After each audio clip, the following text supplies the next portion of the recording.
So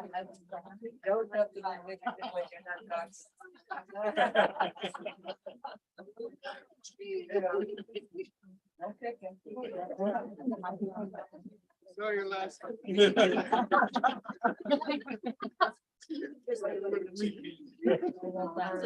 All right, good evening, everyone, and thank you all for joining us. My name is Alyssa Karpenka, and I'm the event coordinator for McNally Robinson Booksellers in Saskatoon. This event is coming to you from Treaty 6 territory, the traditional lands of the Cree, Saulteaux, Dene, Dakota, Lakota, Nakota, and Métis nations. Just to note that this event is being live streamed to our YouTube page, so please be aware of the webcam to your right. I'd also like to take this moment to encourage you to silence your phones for the duration of the event. It is my pleasure to welcome you to the Saskatoon launch of Land as Relation, edited by Dr. Margaret Kress and Dr. Kahante Horn-Miller, and published by Canadian Scholars Press. Thank you to Margaret for being here tonight and for working with us to create this event. Our special guests for the evening include contributors to the book Marjorie Bocage, Joseph Netauhau, Dustin Brass, Yvonne Bazina, and Barbara Robinson. I'll now turn things over to Margaret. Please give her a warm welcome.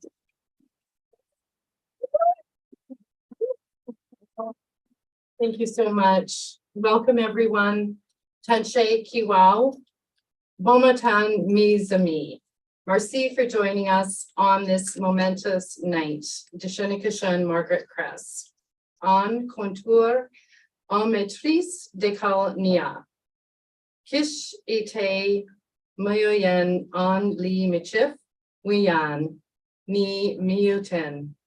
Truthfully, I am beyond happy to be here and to be joined by Elder Marjorie Bocage, Knowledge Keeper Joseph Netauhau, and these immense teachers and leaders that are with us today, Barbara Robinson, Yvonne Bazina, and Dustin Brass. We are thrilled to see all of you here and happy that our online viewers have the opportunity to join us this evening. We thank McNally Robinson for hosting us. Before we begin our conversation, I'd like to ask Barbara Robinson to acknowledge the territory.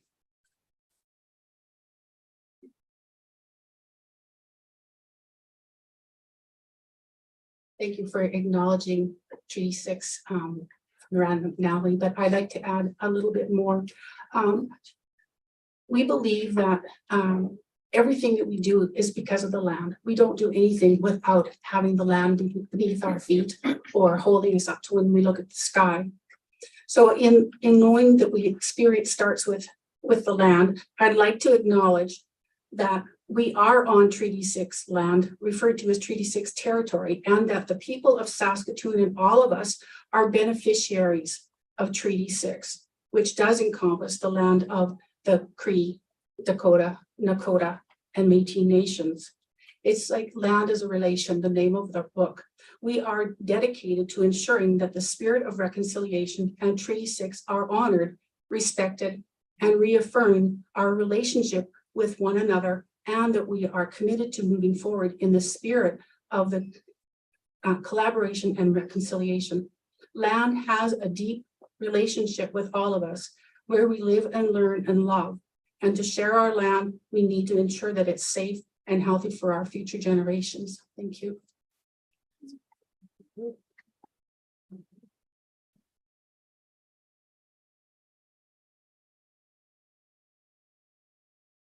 I'd like to now ask Marjorie to come forward to lead us in a prayer poem.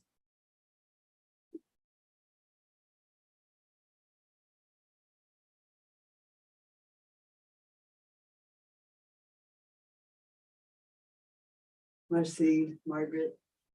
Hello, everybody.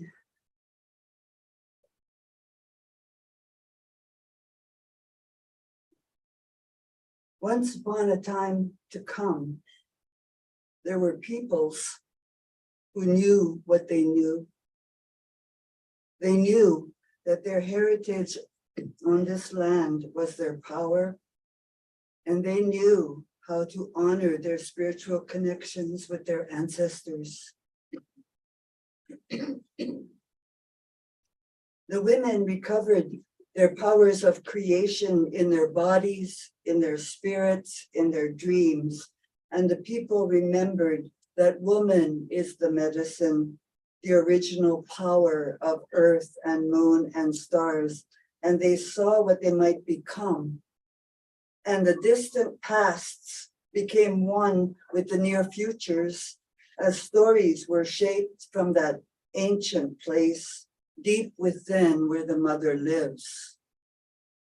To go to that place of remembering is to be remembered.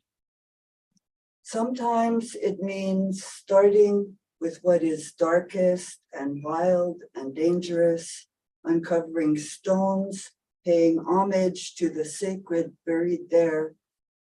Sometimes it means communion with solitude to find right relation and affirmation of the unloved self. And sometimes a song on the wind stirred the hearts of many, and the people recognized its beauty in each other, hearts opened to action. This is how the people became strong again, because in that moment was remembrance. And so it continues, remembering the future, unlocking dreams, collecting collective energy, ancestral memory returning, all my relations.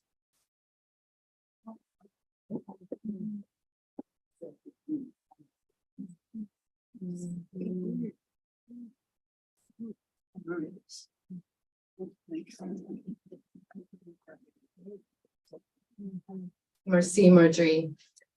Before we move to the first conversation, I'd like to acknowledge a few people, and I'd like to begin with Dr. Kahante Horn-Miller, who has been my partner in the process, and this process began during the long days, weeks, months, and years of COVID-19. So during this time, we came together as co-editors for this work, and together we've traveled in what seemed like muskeg. And together we've also created bridges to cross swampy lands and waters. Together we've passed under storm clouds and on gentle breezes. On other days, we were in the hills of the grasslands and the woodlands of the Mohawk, and we experienced great peace and great joy.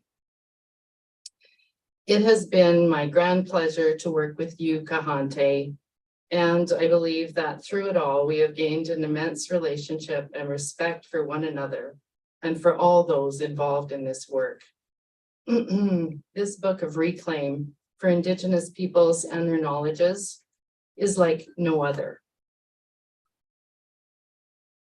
Through it all, Kahante and I have brought together some incredible storytellers from Indigenous nations. These immense knowledge keepers have come from around the globe.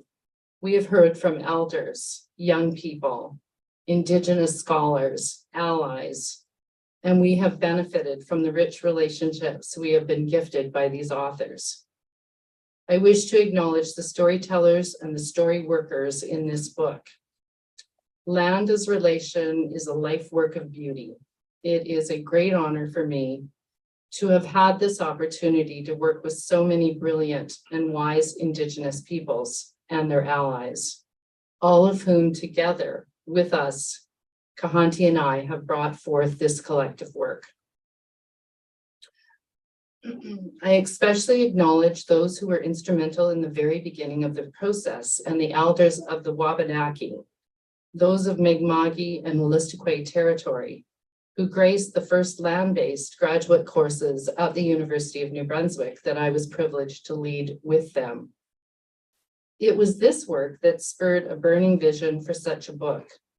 I also want to acknowledge those elders who make my life journey immensely rich, including my parents, Florence and Peter Kress, Elder Stella Blackbird, Elder Rose Richardson, and Elder Gilbert Sewell, three of whom are with us in spirit.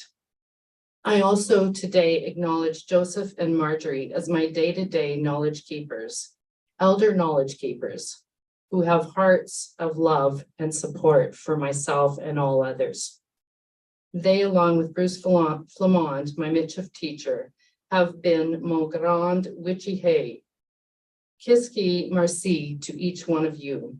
With gratitude, I acknowledge all the elder knowledge keepers who are also authors within the book, including Donato Amado Gonzalez, who is with us in spirit, Meg Mahan, Douglas Cardinal, Laura Fitzner and her sister Elsie, Joan Scotty, and of course, Joanne Archibald. In addition, I thank all the remaining knowledge keepers in this work, the young people, the new scholars, the family members, the allies, and of course, the scholar supporters who have contributed to this work in many, many ways, through multiple reviews and much advice. And I acknowledge those who provide technical and scholastic knowledge, including the editors at Canadian Scholars, and our friend, Dr. Karen Favel, who was among the first people to support editing of this book, and who is now with us in spirit. We honor the lands and knowledge keepers of everyone, everywhere, all of those who have contributed to this work, including those of the Métis, Inuit, and First Nations here on Turtle Island, and Indigenous peoples around the globe, including those from the Amazonians, the Sami, the Basque, the Zapotecs, the Quechua, the Kevin peoples, and the Forest Finns of Norway, and of course, the Maori. Collectively, we are thrilled to have an immense title, Land as Relation, and a beautiful, beautiful cover that graces our book. Kitsi Marcy David Fadden for this amazing gift of life, and to Kahante for seeing it first. Many, many thanks from all of us to all of you. And I'm sorry if I have missed somebody. I don't mean to. I am thinking of you and I acknowledge your contribution. Merci. So that's it from me, and we are going to go to our knowledge keepers sitting here. Thank you, each one and every one of you, for being here. I'm going to remind you, for those that just came in, that this is Marjorie right here, Bocage, Joseph, Dustin, Yvonne, and Barbara. And I'm going to ask, in no particular order, if you could, knowledge keepers, tell our audiences who you are, where you are from, and why you were inspired to write your story. What does land as relation signify to you? And what is the reflection that you want to share with all others? So we'll start there, and maybe we could start with our elder keepers. Okay,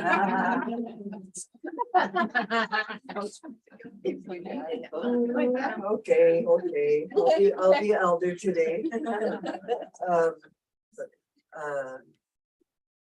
I'm Marjorie Bocage. I'm from Manitoba, Vassar, Manitoba, a little Métis village, not even hamlet, where I grew up in the bush.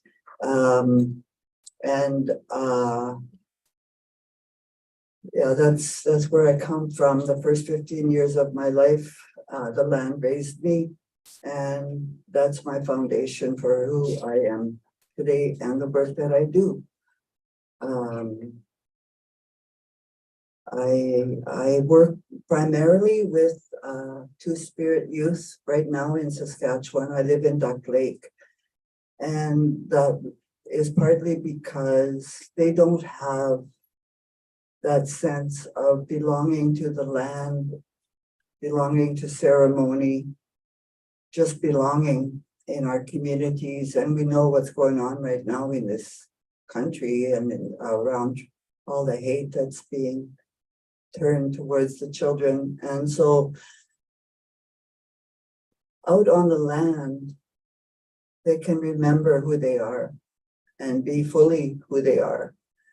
And so that's at the heart of everything that I do for the youth, is to bring them out there and offer them that connection to belonging and to ceremony and to the land. That's the big teacher. And as soon as they get out of the vehicles, they're home and they feel it. So Yeah, that's all I'm gonna say for now.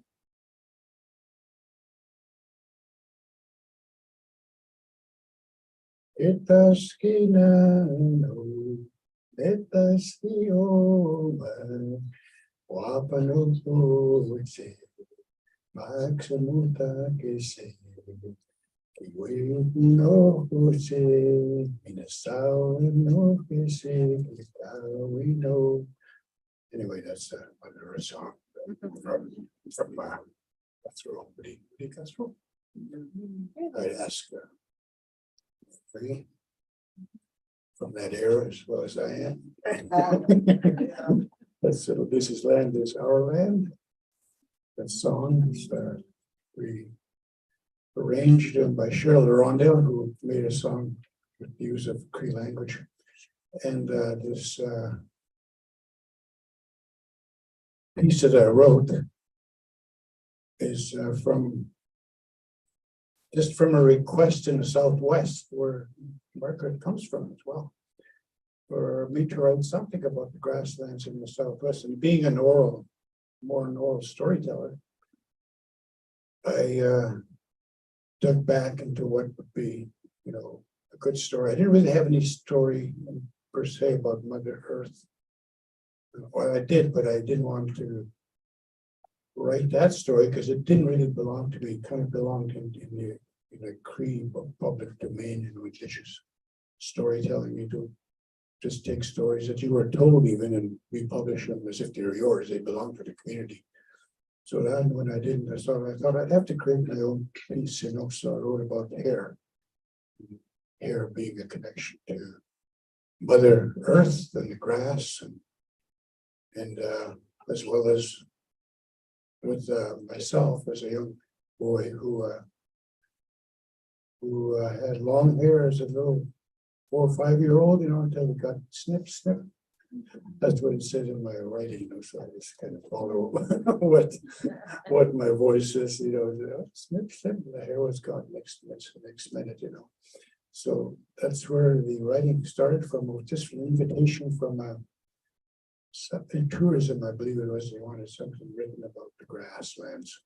So I thought, okay, I can do that. It took me a while, but that was a shorter piece. And then as I kept writing, I got an invitation from Margaret, and then the 4 of us here. You see Dustin here beside me. There's Annalie and Patrick were asked to write stories for the band. I think it is. Yeah.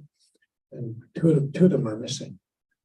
So Patrick's retired, so I guess he deserves to earn that missing absence, And Annalise down south, very busy right here. It's started at the university. So I'm situated at the University of Saskatchewan, the College of Law right now. And I just came out of a men's talking circle. We have a men's group, we come together, and I was explaining to them about what I was doing tonight about grades. So that's how the story was inspired. This little piece that I wrote. So thank you for listening to them, Scott. Now.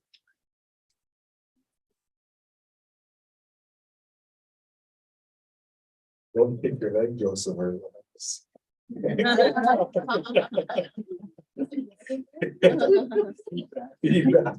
Do you need more? Just. No, that's good. That's good. Oh, yeah. You sure? No.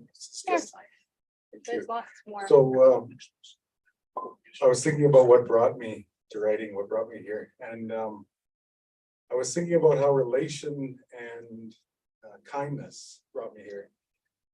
I had met Margaret through friends Keith and Linda Goulet.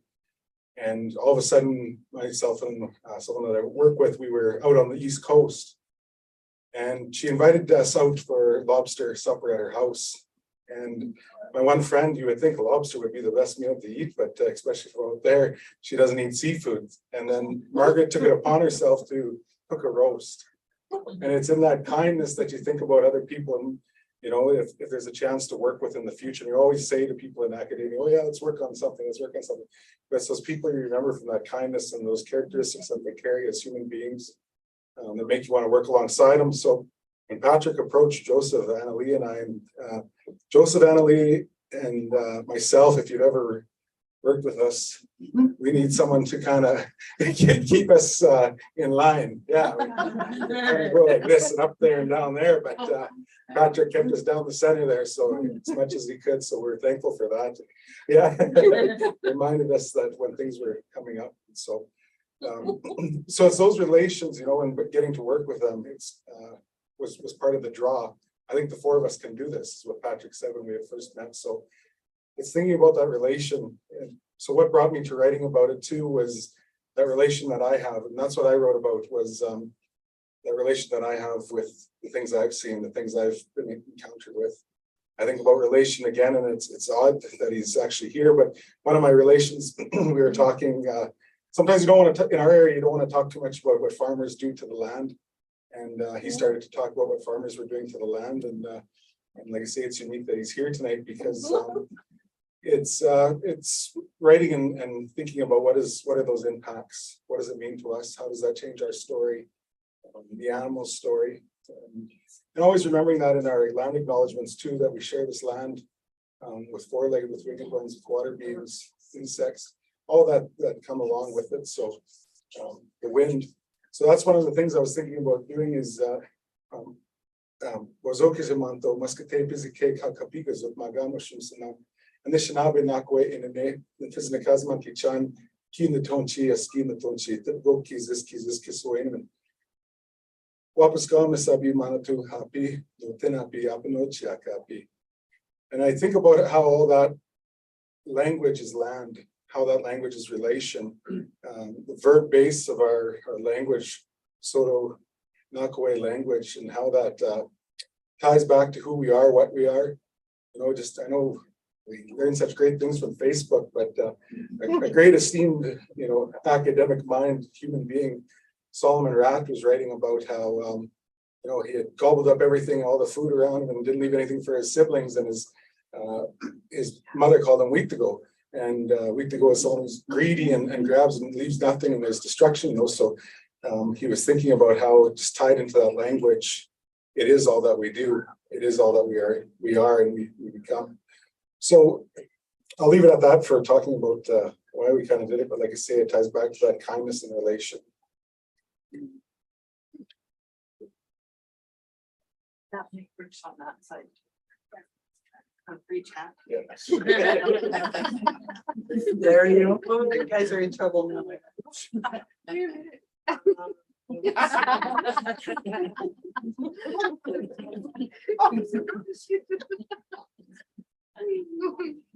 No, Joseph, it's just.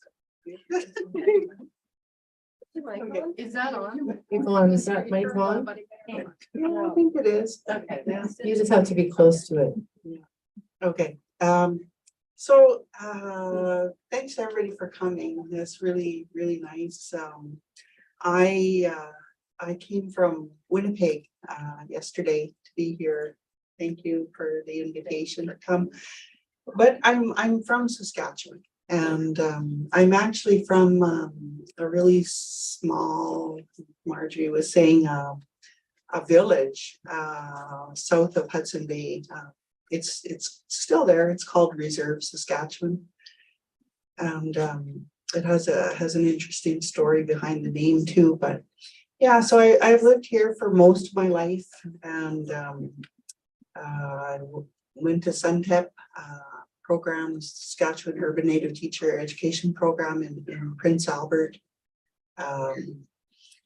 and you know, I think over the years, being in the company of some really wise people in that program in particular, we did our professional training, but they also brought elders and knowledge keeper to spend a lot of time with us. And so not just in school, but out of school activities as well, like going to different ceremonies, going to different communities and learning from a lot of different people. And so it really sparked my interest, because I wanted to be a science teacher. I really loved the land. I wanted to know as much as I could about it. And so in that training, I can remember sitting with Elder Danny Musqua after my first year in university.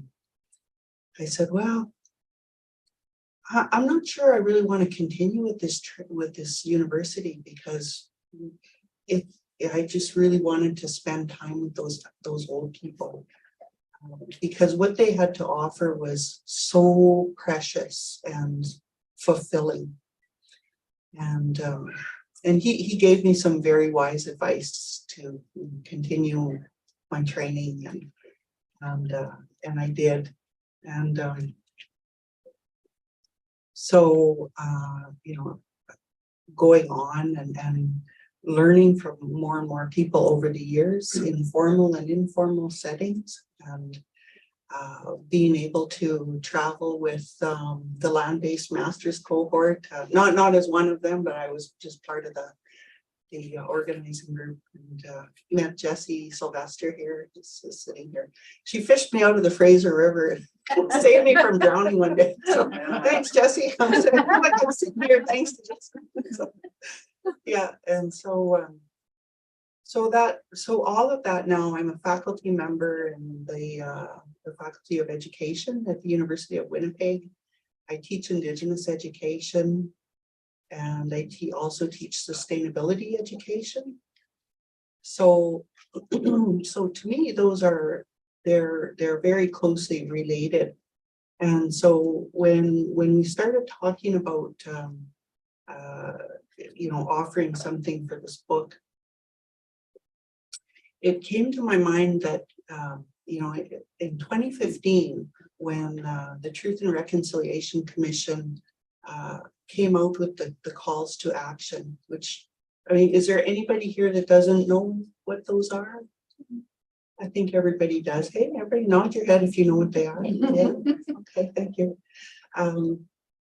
So at the same time that happened, the United Nations also came out with the 2030 Sustainable Development Goals.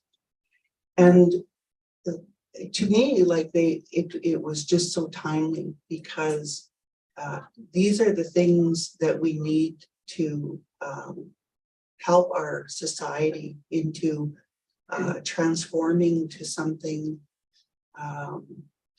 that gives everybody a better life, and not just us, but like Dustin was saying, like all of the living things around us, the living and the non-living parts of our world.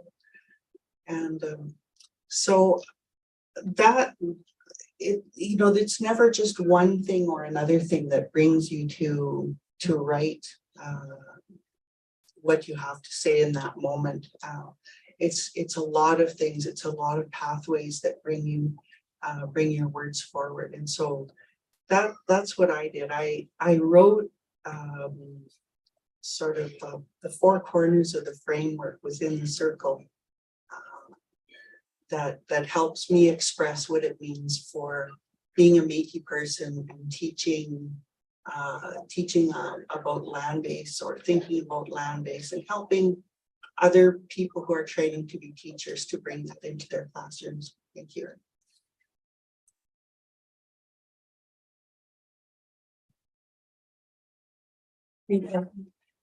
The first thing that brought me here literally is my bare feet. I have sandals on, but one of the things that I grew up from a very young age was my mother telling me, Barbara, put your shoes on. Barbara, put your shoes on, which is an important part of who I am, because I grew up in a small community, part-time in Kinisno, which is close to James Smith Cree Nation, which is in the summertime. We would spend summers there. So to back up a little bit, we moved 16 times in 18 years, back and forth. We lived in a camper, which it was a trailer back then, but mostly the size of a camper now. And one of the things that helped me get through was that when wherever we went, I put my bare feet into the ground and I always felt home. Didn't matter whether I was in Kinisno, whether on James Smith, whether we were by the river. So part of my story is with the Amazon River and something that happened to me at the forks of the Saskatchewan River, which inspired me to write what we did in the book. But also Margaret inspired me and gave me confidence, asking if I would contribute. So back to the bare feet. Creator gave me the gift of being able to travel. And while I did work for 34 years at the Sask Polytech with mental health and addictions, my passion was always back to when I was a child, where my dad would, when we was working on the reserve, he'd dig up pemmican and different kinds of projectile points. And I always said, what are they? Where did they come from? Well, how do you know they're old? How do you know that they used them to kill animals? Why did they do that? And it inspired me to continue on. So part of my Sask Polytech was to make enough money to travel. And as I started traveling throughout the world and living the lessons that I learned from the Cree elders, so on the reserve, what I would do is I would sneak in, and first of all, I would sneak in and listen to the stories. And then eventually I was invited to listen to the stories rather than hide behind things. So that was a gift for me as well. And I learned stories. I started going to the sweat ceremonies at James Smith. And once I started to travel the world, the same little barber showed up. And I'd go to places like Colombia or Peru, or I would end up in Belize or wherever, and I'd have the same questions. Where did that old stuff come from? How do you know that they used that? What do you mean the designs on the pots are meaning the sun? How come that? How do you know all that? And one of my trips, I had the awesome time of, it was unbeknownst to me, so Creator calls us to do these things. I ended up on a tour down the Amazon River, in a small archaeology tour, and I met Juan Carlos Palomino Brandt. He's the co-author of my chapter, and I ran into the same thing. He would show us little parts of the village. He'd talk about when the floods came, and then the water would come up to the house in the village, and the people would climb higher, and then the snakes and all the things that were going by would end up on the house too. But they would leave them there because they said we're all in this together.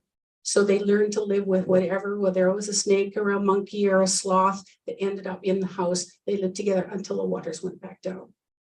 And one of the times when we were down on the boat, we have skiffs. They actually still, the community that I write about actually still is remote. You fly from Lima to Quito, and then you take a vehicle, and then you take a boat, and you go 45 minutes to an hour down the Amazon to get to the little villages.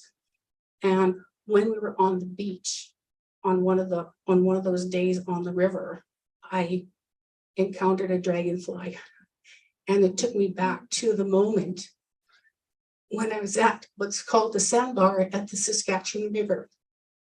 And I knew that my mom had prepared me, because I said to her, why are those swallows building those nests in there? Why are they doing that?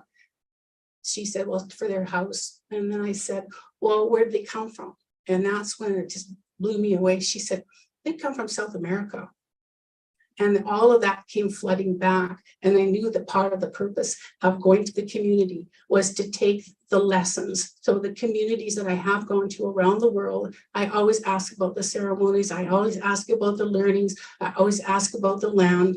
And so this particular chapter with Juan Carlos is a relationship. We came into some deep conversation about how connected we are across the planet. And if we don't share our knowledge, he's a medicine man, shaman, and he's a research scientist. If we don't share the medicines from the Amazon, if we don't share the medicines from our Cree nations, our Saskatchewan, we're going to run into trouble. We're meant to put together all of our learnings and all of our medicines to take us into the future. So our land is absolutely critical for what we need to do. So all my relations is in this book, putting together all of those thoughts. So thank you. Thank you, Barbara. Thank all of you for that immense opening and introduction to your work. So in the second part of the talk, the conversation that we're having here, I would like you to perhaps choose a bit from the chapter that you have written and read it or pass it on to us in some way. And the second part is, I want you to think about it after you're finished reading your selection. What messages that you have for the rest of us, the rest of society, but especially the youth that are with us, young people and children. What messages do you have for them? So does anyone want to go first? Or are we just doing the same order? Okay, I was gonna do just a little dragonfly. Well, you mentioned dragonflies. Joseph's wearing one, I'm wearing one. Then Jessie has one tattooed on her hand that I see. Has anybody else got dragonflies on? The Dragonfly Society that I am a part of is the Two Spirit Society in Saskatchewan. And the reason that we are dragonflies, like, did you know that dragonflies existed at the time of the dinosaurs? That they had a 6-foot wingspan? What? And that they are still here. And why are they still here? Because they could adapt. And that's how we are as Two-Spirit people, because when the colonizers first came here, they tried to wipe us out. We were the first ones to go and thrown to the dogs and literally torn apart in some communities. And when you mention dragonflies, it's also not just a sign of our resilience, but also of our medicine that we carry. Because dragonfly medicine, if you think about it, you know, they go up and down, sideways, backwards, forwards. They can go all wherever they are needed, whatever direction, to be a helper to the people. And all these things that we can learn from the land and from these insects by watching them. And they're also beautiful because they're rainbow colors. And they just eat mosquitoes, which helps a lot when you're out on the land camping. And when they come in, it's just beautiful, right? So I guess I already read a poem, so I don't need to read anymore, but I just wanted to share that story because we mentioned dragonflies and how much we need them still.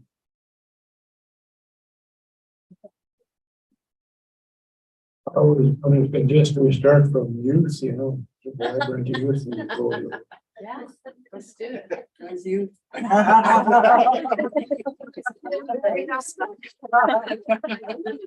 Sorry.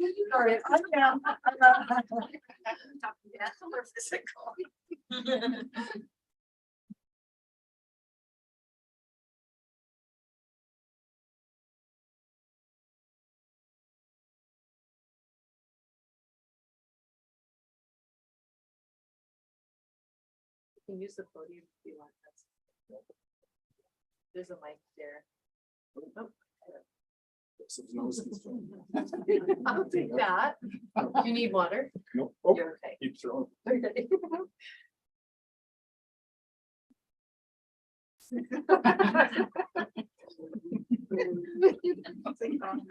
Yeah, that's a graduation when you become a clown.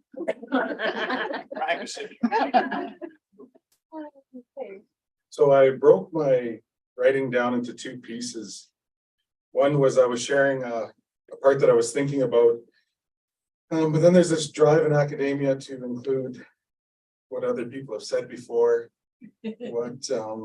What we can back up our knowledge with is written before.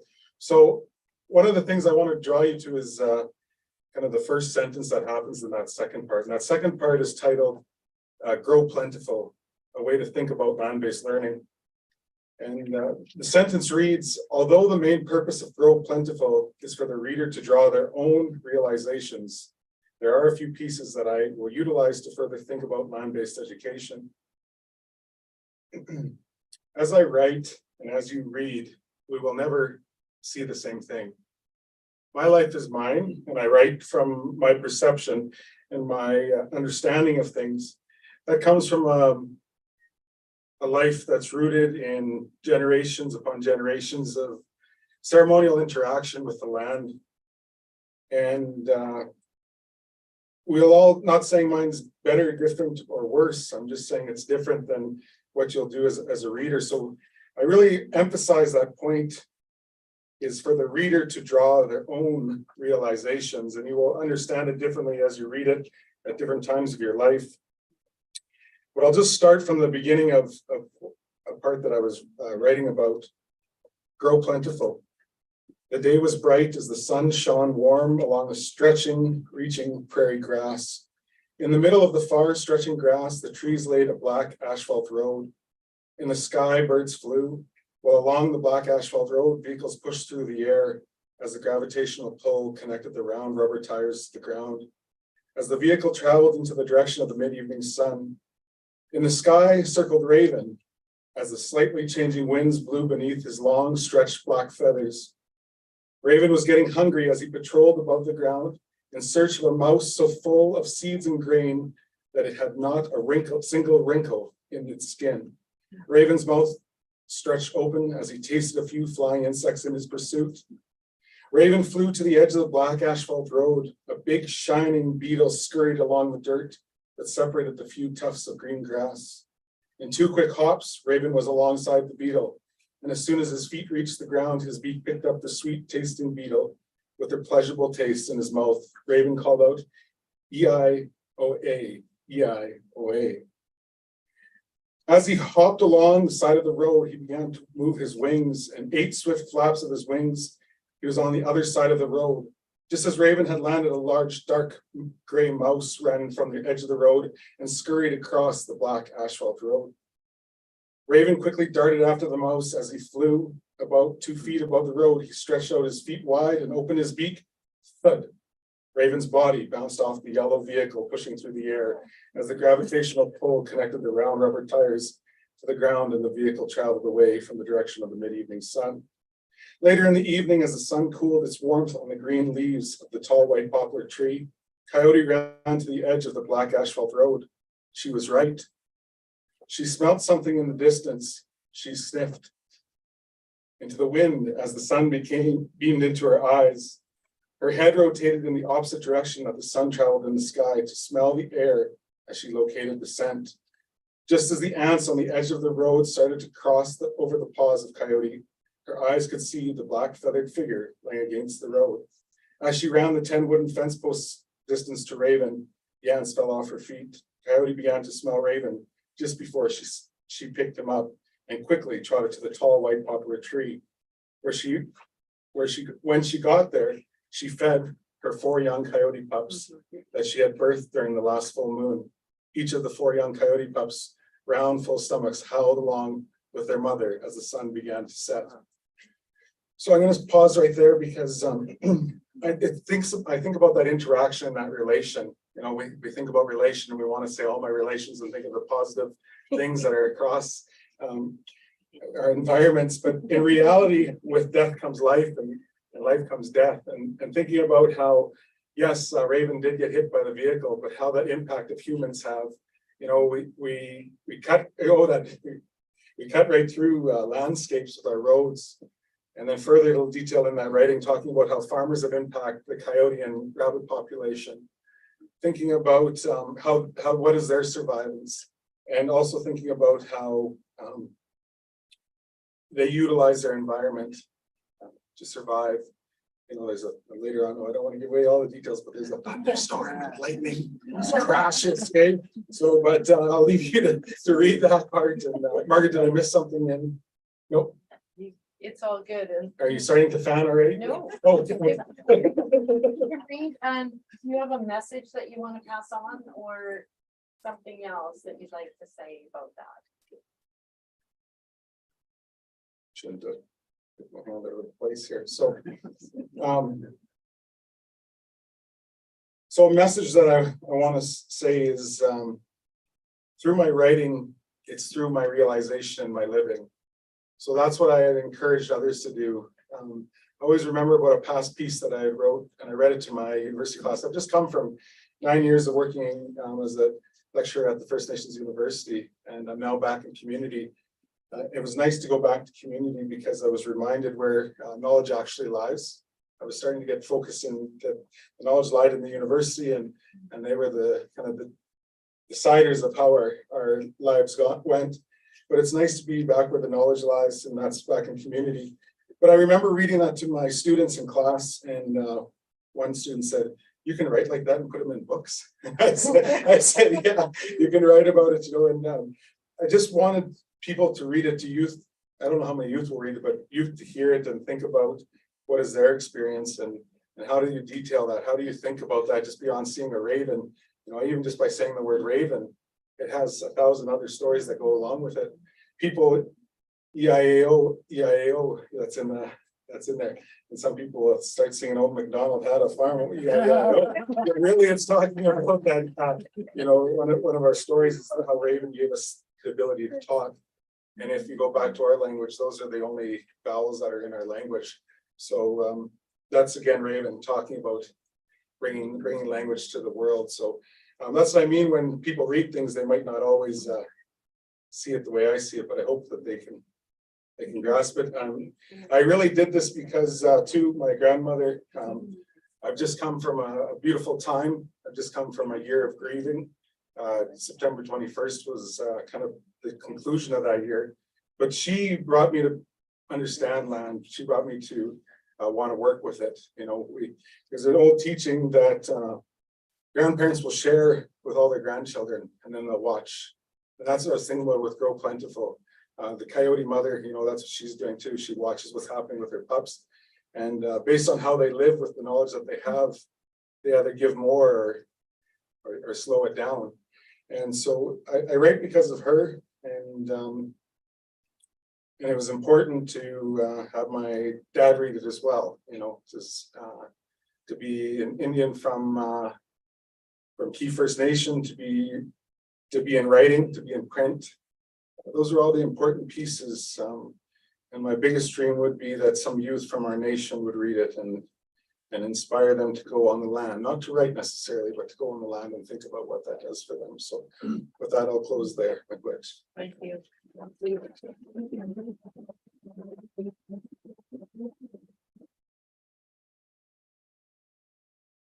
No particular order.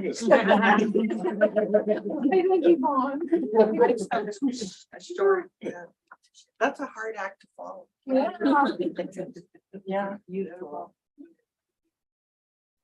And I think it reminds me too that like sometimes when we come across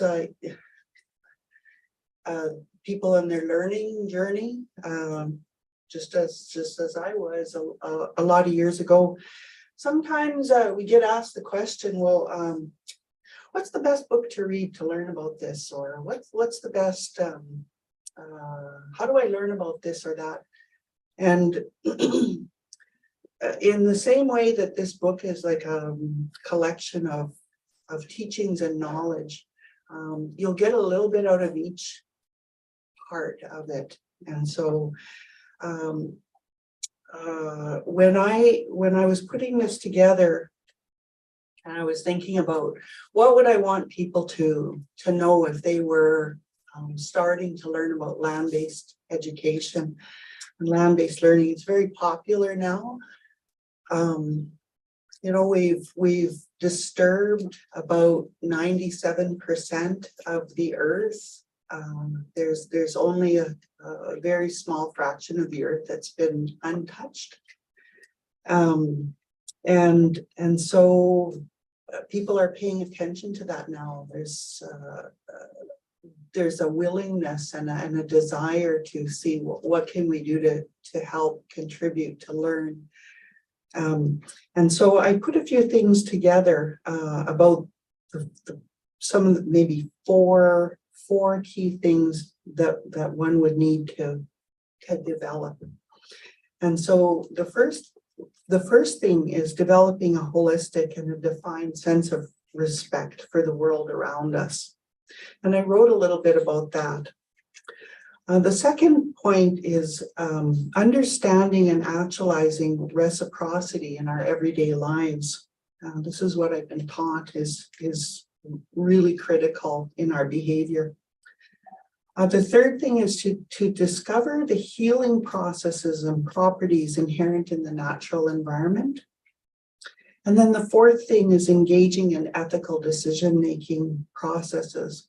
And so I talk a little bit about each of those four, but what I'm going to share with you now is just the piece on what I've been told about reciprocity. So understanding and actualizing reciprocity is part of the process of demonstrating respect. Reciprocity is another way of saying there's mutual benefit. With that understanding, an individual would need to think and consider in what ways they are giving back to the land from which they are harvesting.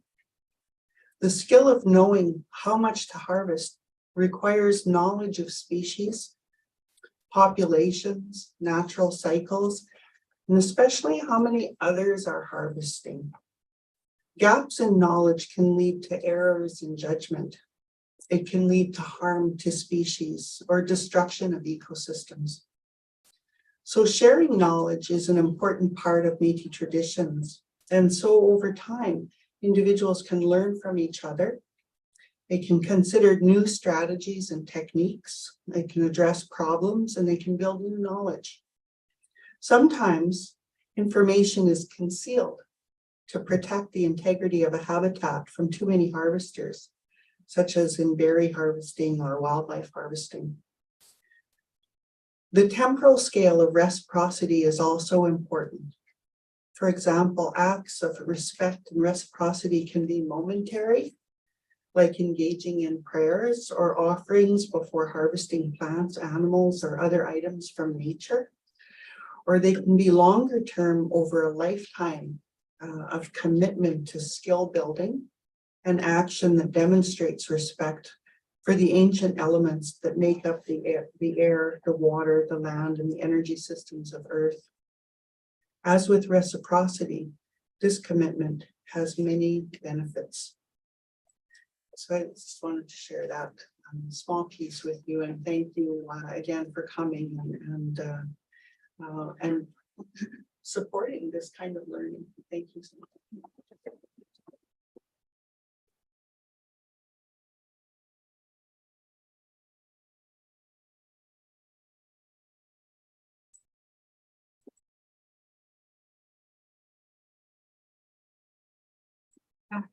Back to trying, I hope I don't say this. I've tried very hard when I go travel to other countries. The first thing I want to know is some of their language. So when Juan Carlos and I were having our discussions and our deep learnings about the differences and the similarities between the eagle and the condor, and between the anaconda and the snake, and between the cougar and the jaguar, we had deep conversations about how we really are linked across the world. We only represented the Ogama and the San Joaquin community. I only represented Kinistino, a little dot on the map of Saskatchewan, and just my memories and my treasured stories from the elders from James Smith.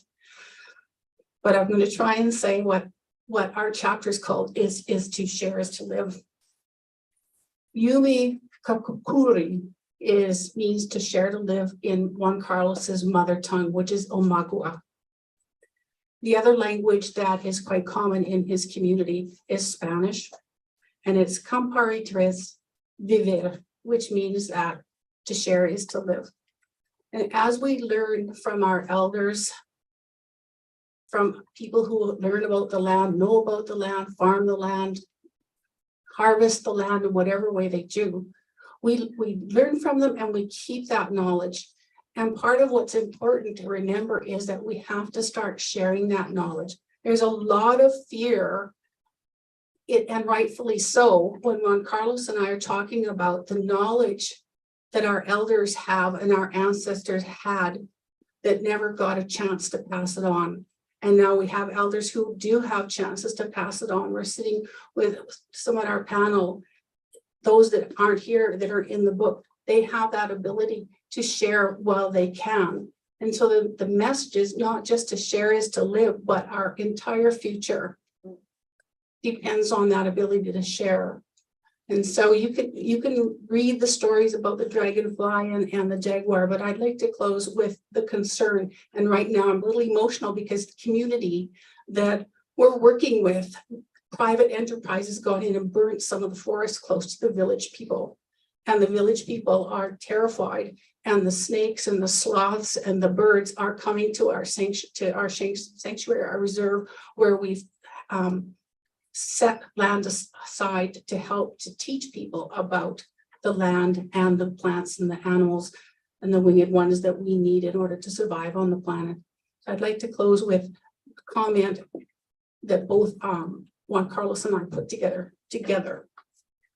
Indigenous peoples are keepers of the planet and of ancient wisdoms.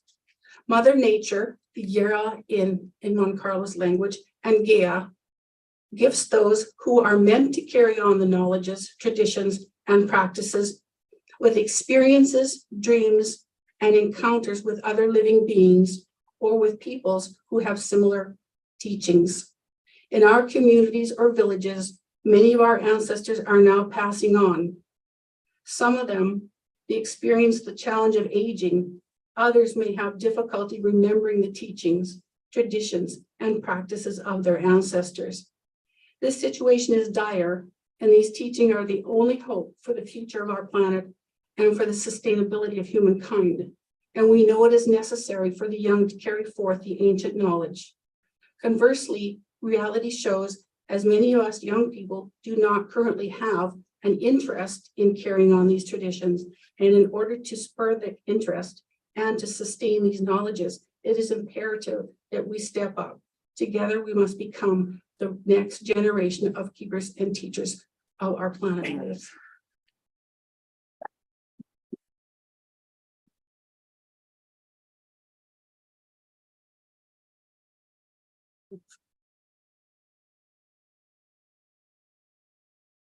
You heard earlier, I like to start off with a song. So, we're going to sing a song that I gave to my mother. It has to do with the land. And the song is basically saying we are from this land and we are part of and the earth is our mother. So this is a song that I like to open up with.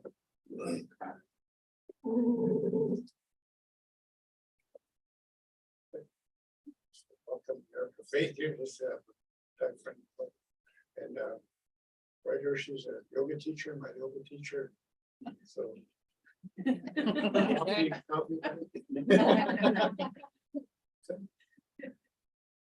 Askio mautekiano, askia wake gawino,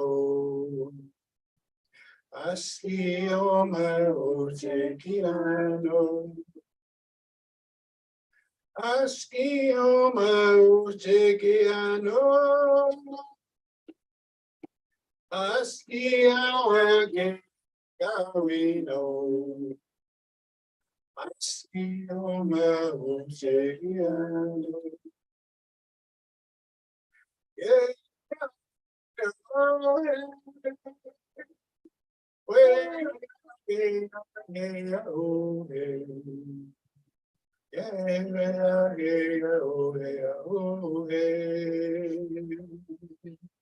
Askio mautekiano,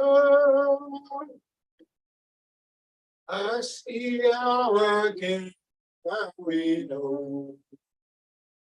askio mautekiano. Yeah.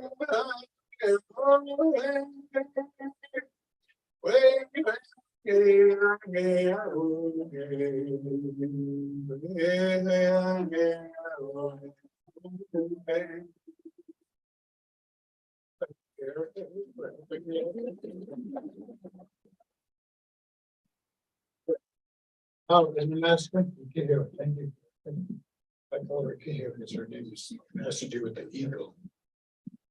Oops.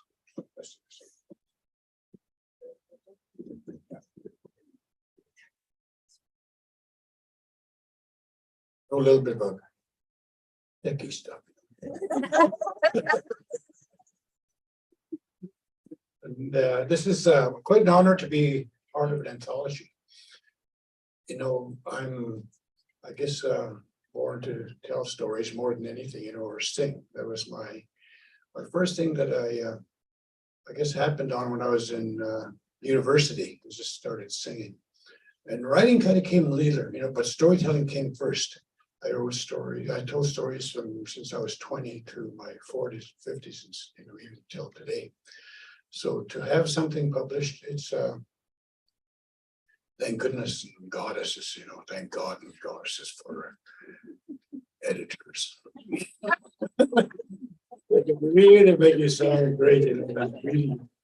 I was sitting down this morning with my friend Leo and we have breakfast, you know, we have our men, you know, sometimes it's just two of us. So there we are, and it's like sacred, right? You know, I said, I told him yesterday, let's go for breakfast in the morning. The next morning I said, I'm having toast. I said, well, what about breakfast? Did you talk about breakfast? Oh, okay, yeah, I'll meet you in 15 minutes. And so there it is, and I brought this along. And I had it on the table there, you know, just kind of show, you know, just pushing it towards me. He said, I wrote a little piece, you know, where I began it, you know. I said, oh, okay, so he's a prolific reader. Like he's a language teacher, you know, Cree language, Big School. And Big School, you know, we talk Cree together all the time now. We grew up not knowing our language, I mean, not hearing our language, but we were trying to remember it, you know, as we got older. And one day we spoke together in a basketball court, you know. Oh, I didn't know he spoke Cree. He says, yeah, I guess I know how to speak Cree. Oh, I didn't know that. All these years I thought you were just, you know, speaking English, you know, Englishman or something. I said, no, Pesquita, you know, it's managed somehow to keep the language. So he was sitting there, so he started reading. And that was it. I couldn't have a visit with him. He just started reading, you know. Story. So you just read the whole thing. You had to read the whole thing. It's a short piece, you know. And I don't mind short pieces. I get a little lost when they're a bit longer. And I also, you know, like writing in my language, you know, Nihiawiwan, and I also like writing phonetics. You know, maybe and it's kind of different with people who do standardized language writing, translation, right? Jesse, as you know. But to me, I started writing with Maria Campbell in absolute Cree, and then I started mixing it up with English.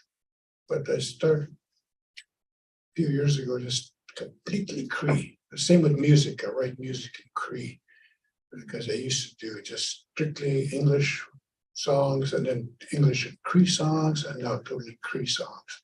And the same thing the writing. So I'm mixing it up.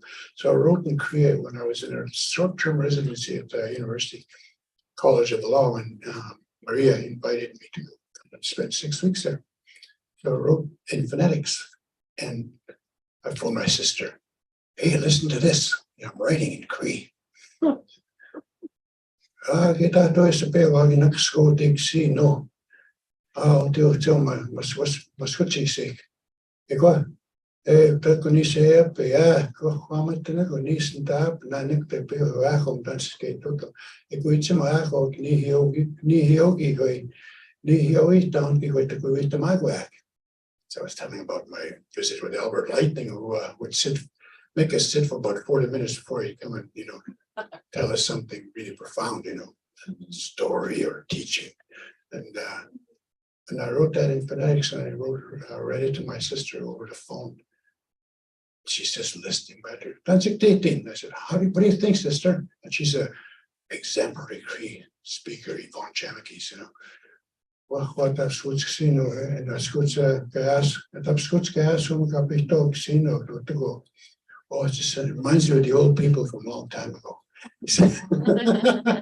So I realized that phonetics I can write and it would sound okay. I'll read you a little piece here. I'll just flip it over to any page. So interestingly, the pieces that we wrote from the University of Regina with Dustin, Natalie, and Patrick, is on chapter 23. And that number, you know, that number 23, that was one of my numbers in residential school. Isn't that interesting? How things can remind you where you've been, where you're still going. So chapter 23, number 23 in, I think, junior high, or I was a senior boy. And everybody saying Kikawi no. A ski. We stick us. Leo would say, we stick us. So he says in more Plains Cree that we stick us as more Northern Cree. He was telling me, and he says, we don't really actually use those macrons, you know, that are be looking. Okay, so there's a little bit of it. I'm just going to find a spot here and read it to you. So it's about my history with hair and in context with the land. But mostly my journey. I find it so easy to write about my story, my life. And it comes out so easy. But if I try to philosophize or intellectualize or pedagogicalize, I'm going to move up ahead here.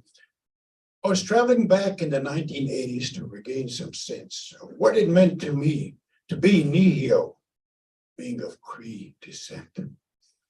I had been told by Elder Solomon Mosquito at the University of Regina a few years earlier that in order for me to find my true identity as a Nihio, I would have to travel to Nihianak, the land of the Cree. Mr. Mosquito continued, informing me that that was where the true teachings were practiced and the place I would have to go if I wanted to learn about these teachings. After completing my 3 years of university training, I went off to teach with what I had already learned in the brief time I had spent as a drum singer. It would be after my first year of teaching that I would feel more pulled back to Nihianak to continue my search for my Nihio identity. I began this journey in a community they called Mikisuati, Eagle Hills, situated south of the city of North Battleford. A few days earlier, I was told by the Moccasin telegram that a ceremony was to be held at Red Pheasant First Nation, which at that time was more reliable as a means of finding what was happening in Indian country. I headed to Mikisuati. Although I had some experience with ceremonies held throughout the year, I was still a young learner. I felt both excited and nervous as I entered the community hall. The air in the building had a sweet aromatic fragrance that pleasantly landed in my sniffing nostrils. People were sitting cross-legged on the floor in a circle formation against all four walls. In the north direction of the hall were four elders, where local community members and visitors from neighboring communities focused their attention. On one side of the circle sat women and children. The men sat across from them, so I knew where I was to sit. Upon joining them, a young man carrying a small cast iron frying pan came walking toward me. He stopped in front of me and placed a small cast iron pan down. He then tore an inch of what looked like braided grass and placed it on a few burning embers in the small pan. As soon as I smelled the burning grass, I recognized the same sweet aromatic fragrance. In this moment, Nokum, which means grandmother, came to mind as I imagined her sitting with me like she once did in her days when ceremony was all that happened. I imagined her sitting beside me with the old ladies explaining what was happening step by step and how I was to conduct myself. As for my hair, these days I keep it long, braided on special occasions, and at other times I'll stop there. Okay, I'll finish off here.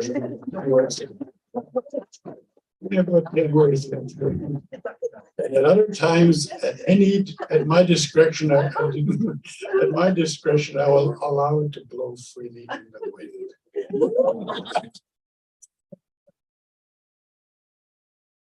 As far as what I would say to young people today, I stay away from college. No.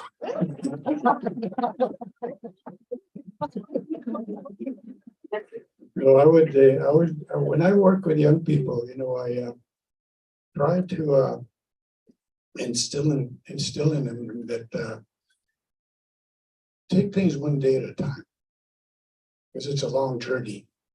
You know, you can't really predict what's going to happen in the future. And if you remain within that moment, you know, you can trust. That's one thing you can trust. You can trust what happens in the day. But you try to plan tomorrow or next 5 years from now, you get lost. So that's what I find. You know, you just remain true to yourself, your nature as a human being, which is to be emotional, physical, mental, spiritual every day. And that's not easy. And it's best to learn that early and not to get super intellectual or to get caught up in the colonization of the world, and not to be colonized, because that's what happens. You know, I was completely colonized at 5 years old, right on till my 20s, and then I went further into university. And it does help, because the English language, you know, is, I think what I'll tell youth is, you know, accept where you're at. If you've lost a language, you've lost a language. You haven't really lost it. It's just dormant, you know, it'll come back. Just don't ever say you've lost it. You know, I shouldn't even say that. But, you know, just trust, if you want to go back to it, it'll be there. And also, that's how you decolonize yourself, you know, and just go from one day at a time. Don't make any judgments or statements about how difficult it is, you know, try to keep a positive attitude. Thank you very much for listening. Oh.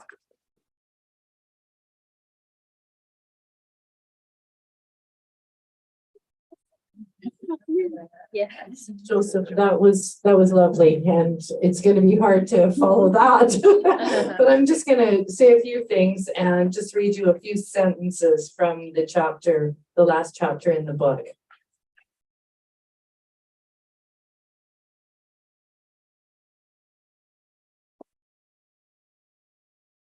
So, oops, I don't know. There. I'm definitely not the oldest. First of all.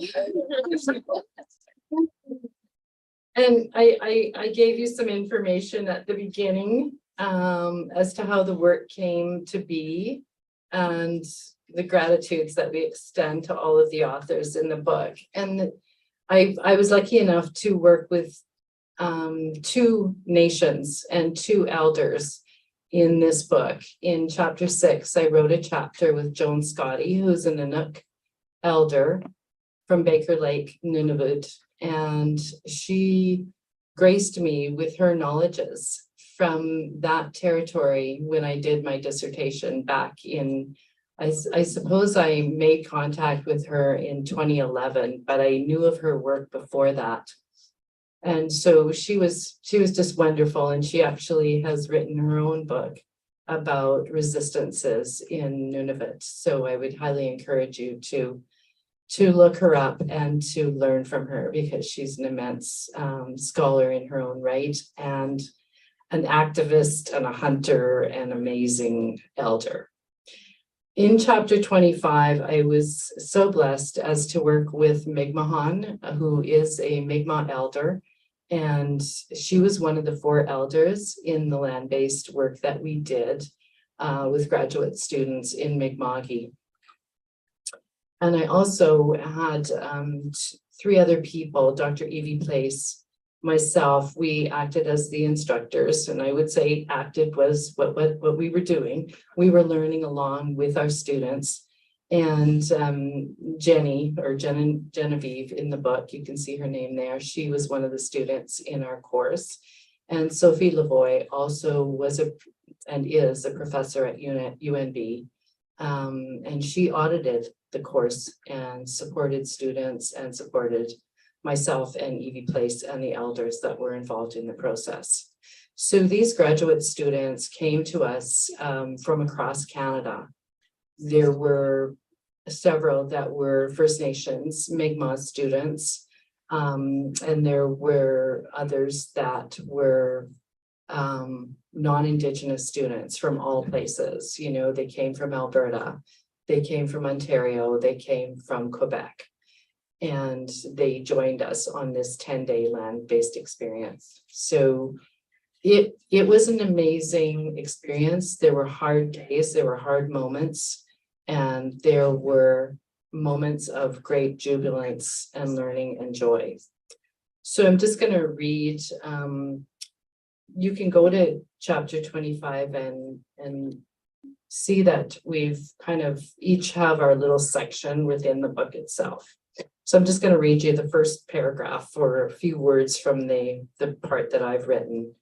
And the section that I've written on was ceremony, setting the context. Ceremony is a vehicle for belonging to a family, to a people, and to the land. Robin Wall Kimmerer. They say you should go to the land for answers. For our people, the land holds promise and it brings healing. As my children's ancestral roots lie in Mi'kmaq, I felt a coming home here sense of peace. And by learning from the elders and being on the lands and waters of their traditional territory, I knew I was in Talgudek with them, which means being related in this way.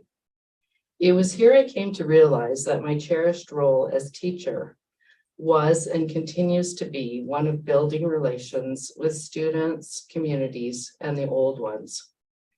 The old ones, as we refer to them in Michif, les vieux, often hold teachings the young need to learn in order to create positive change within themselves and perhaps in the larger world. In recalling this learning, I grasp on to the Neheo teachings of Sagihiwiwan, and Pamachiwian, which I know that by showing love in our actions, we too have the capacity to create change and to give life. And these words I was gifted by Alex Wilson, Dr. Alex Wilson, and Solomon Rad. And this notion of Pachachimawin, am I saying that right, Joseph? Yeah, Pimachihuan. Yeah, Pimachihuan. It's this idea of when I first, and I give gratitude for Solomon Rat for assisting me with many Cree words and notions and understandings. And when I was doing my graduate work several years ago, I would message him and he was so kind and he would always support me and help me. And one time I was asking him about the word reconciliation. And he's like, there's no Cree word that means reconciliation. There's this word, Pimachichiwiwin, which means to give life or to grasp onto this notion of redemption. And so even though this is a Mi'kmaq chapter and it's the teachings and learnings that we have acquired from Mi'kmaq elders, you can't really take out where you're from and who your people are. So there are Michif words in this chapter, and there are Cree words, and there are teachings from Narcisse Palet, who talks about this notion of becoming. And in his context, he talks about it as becoming Blackfoot. You're never Blackfoot, but you are always in this state of evolution or becoming. And he actually equates it to the notion of humanity. And he says to each of us and all of us that we are always in this state of becoming human. So I think I'm going to leave it there because I know that I cannot follow Joseph's laughing and crying. And I would just want to say thank you so much again, Marcy, or Kitchsi Marcy, for coming and for listening with us tonight. And thank you.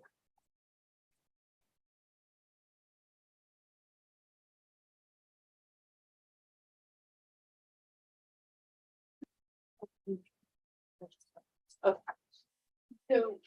We do have time just for a couple of questions. If there's anyone in the audience that wants to direct their questions to the people sitting, that would be wonderful. Margaret, I have one for you. We heard from everyone where they were from and their background. What about you? Oh, okay. I am from southern Saskatchewan in Treaty 4 territory in the homeland of the Midship. And I grew up on a farm between Mancota and Val-Marie, Saskatchewan. And spent time going to school in Mancota, but lived in Val-Marie in the summertime with my parents. And that's just where we're from. And I'm really grateful for my aunt. My mom isn't here tonight, but my Aunt Marie is here. She flew in from Edmonton to be with us. So thank you so much, Marie. And Mo Thomas. And Jerry, my cousin, too. And we grew up together. So it's really nice to have you here. Merci. Any other questions to the people sitting, please?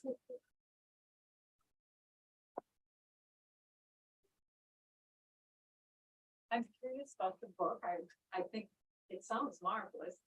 How would you like us to use it? Is it intended for educational purposes? Is it intended for us to share for a personal purpose?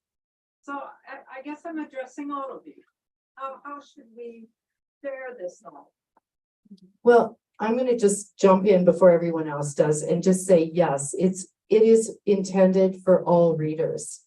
This book, the middle section of the book is primarily based on land pedagogy that is in reference to very specific subject areas that teachers can use in classrooms. However, each one of the sections within the book itself is an example of how educators in schools or beyond that should be thinking about what our roles are in the bigger society. And this book, as I stated before, was written by families, by elders, by knowledge keepers. And so there's many possibilities for learning from all facets of life. Everybody is encouraged to come and learn from it. And I would say that there's like extreme gems within every chapter that people can learn from. I think that I try to help people go to a pre-colonial place. I think this book does that a lot, even though some of it is academic, which is not my world, but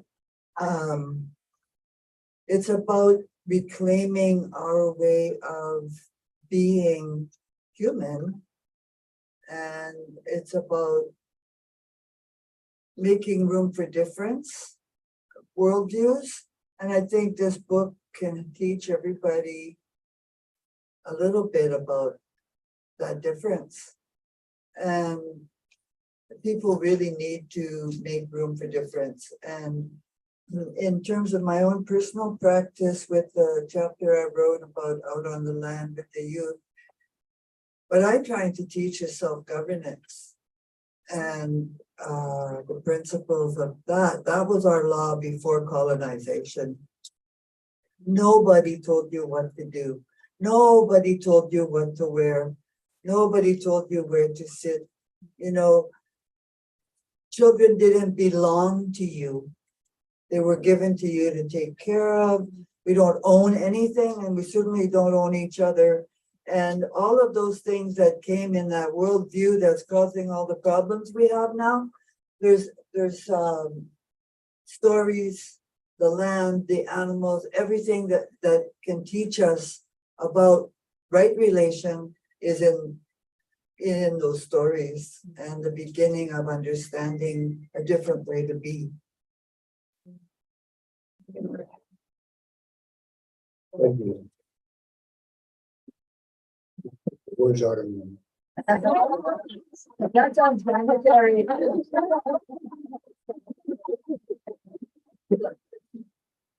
For me, these are like personal narratives, and I think to hear from different perspectives. To me, when I was thinking, they're healing stories. They're stories that are healing for the planet, also for the writer, whoever contributed. That's what I started to read a little bit of, and I'm looking forward to reading the rest, because it's an indirect way, and it's, I think, to me, the creative way to teach people about what we're doing to the air, to the water, to the land, right? To the spirit of this land. That's what I find, when we write from our source, the true source, which is our own life story, which is from our own experience.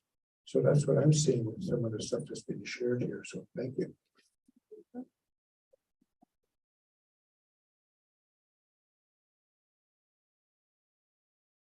I always think about when I write for people, the reader, to come alongside what I'm writing about. I'd like to think about what my close friend Dennis Omiyasu talked about. And we were talking about our identities to students and children. And he had said, I don't tell my story so that they can copy and follow exactly what I've done. I just tell my story so they can maybe think about their story. What is their story within my story and themselves? So I guess that's what the writing is about for me. It's always been about what does it spark in your own mind? What does it remind you of?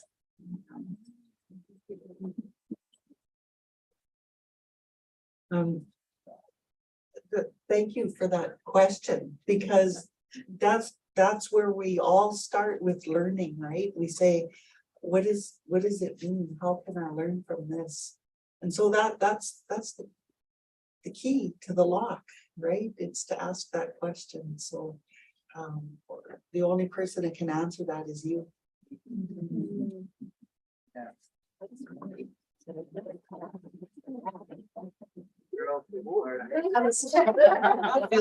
Similar response. What I think in terms of anybody should be able to read this wherever they are and where they're from, because the lesson is that we are all on the planet together. We all are here for a very important purpose. And perhaps maybe by reading the chapters in this book, it might inspire your purpose to a higher good, to a better place to live. So each story hopefully inspires you.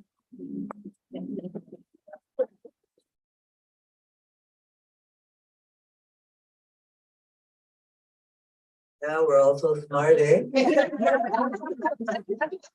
I think we've come to a close. So, merci, everyone.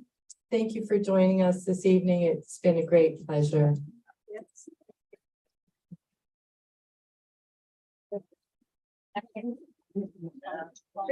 I'll just say a quick word before I let you go. I'd like to thank Margaret, Marjorie, Joseph, Dustin, Yvonne, and Barbara again for being with us tonight.